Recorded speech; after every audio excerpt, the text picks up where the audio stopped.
Hello students, বলেছিলাম 10টার পর দেখা হবে। ঘড়িতে বাজে এখন 10টা।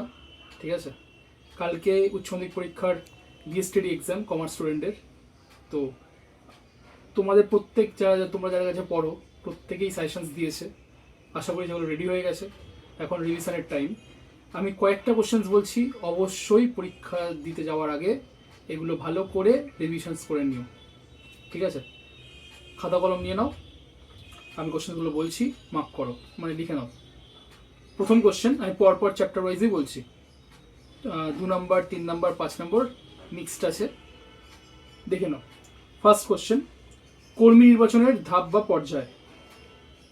সেকেন্ড কোশ্চেন, কর্মী পদ পূরণের ধাপ বা পর্যায়। থার্ড কোশ্চেন, কর্মী পদ পূরণ হলেও মানব সম্পদ ব্যবস্থাপনার অংশবিশেষ আলোচনা করো। ফোর্থ, কর্মী সংগ্রহের অভ্যন্তরীণ ও বাহ্যিক উৎসের সুবিধা ও অসুবিধা সহ লেখো।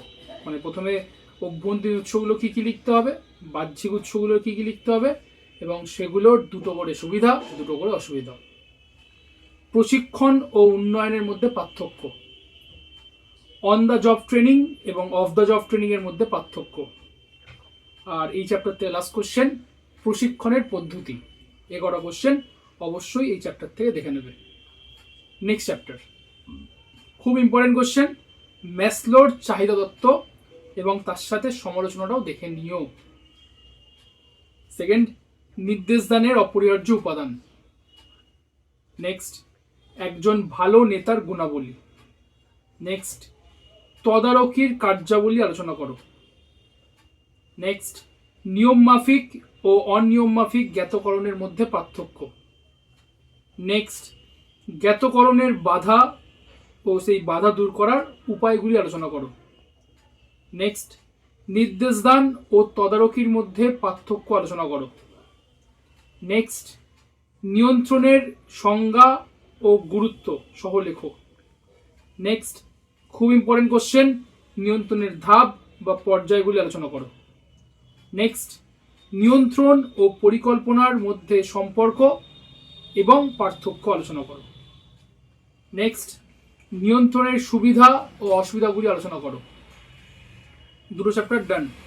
নেক্সট চ্যাপ্টার, আর্থিক কাঠামোতে প্রভাব বিস্তারকারী বিষয়গুলি আলোচনা করো। নেক্সট, মুনাফা ও সম্পদ সর্বাধিকরণে কোনটি কাম্য এবং কেন। আর্থিক পরিকল্পনার গুরুত্ব ও তার সীমাবদ্ধতা আলোচনা করো।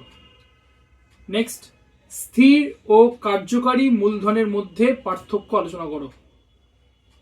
নেক্সট, মোট কার্যকারী ও নিট কার্যকারী মূলধনের মধ্যে পার্থক্য আলোচনা করো।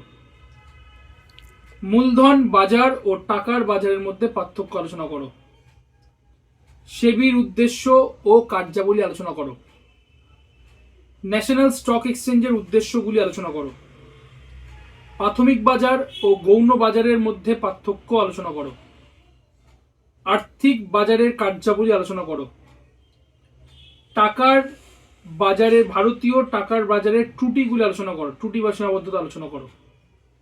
নতুন বিলি বাজারের কার্যাবলী আলোচনা করো। শেয়ার বাজারের সুফল ও কুফলগুলি আলোচনা করো। ডিম্যাটারাইজেশন বা ডিম্যাট কি এবং তার সুবিধা আলোচনা করো। বোম্বে শেয়ার বাজারের উদ্দেশ্যগুলি আলোচনা করো। শেয়ার বাজারের মধ্যস্থকারীদের ভূমিকা আলোচনা করো, মানে ব্রোকার, সাব ব্রোকার, এদের ভূমিকা আলোচনা করতে বলা হচ্ছে। টাকার বাজারের ব্যবহৃত লগ্নিপত্র বা দলিলগুলি আলোচনা করো। প্রচার ও বিজ্ঞাপনের পার্থক্য আলোচনা করো। ভালো বিক্রয় কর্মীর গুণাবলী আলোচনা করো। বিজ্ঞাপন ব্যয় কি, অপব্যয় আলোচনা করো। বিক্রয় সম্প্রসারণের কৌশল আলোচনা করো। ব্যক্তিগত বিক্রয়ের সুবিধা ও অসুবিধাগুলি আলোচনা করো। ব্যাস, টোটাল এই 5টা চ্যাপ্টার মিলিয়ে মোট 40টা কোশ্চেন বললাম। আশা করি এই কোশ্চেনগুলো তোমাদের অলরেডি কমপ্লিট হয়ে গেছে। এইগুলো অবশ্যই ভালো করে রিভিশন করে যেও, দেখে যেও পয়েন্টসগুলো। ঠিক আছে, কালকে পরীক্ষার পর আমাকে অবশ্যই কমেন্ট করে জানাবে কার কেমন পরীক্ষা গেল। ঠিক আছে, all the best. Good night, tata.